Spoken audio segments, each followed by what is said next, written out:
Eso no es de la guardia.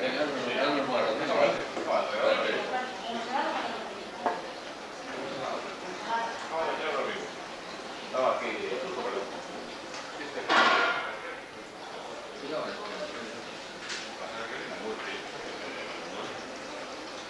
Controlado, muy bien.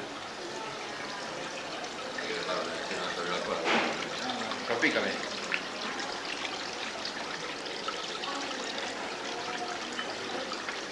La vamos a pegar en la boca.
Ese mono nos va a nosotros, que no lo vas a ver y se te va a estropear.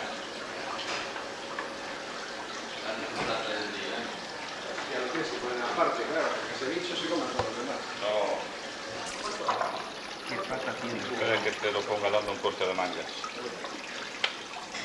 Que te dé. ¿Qué patas tiene el cabrón? Pon ese guárdano porque...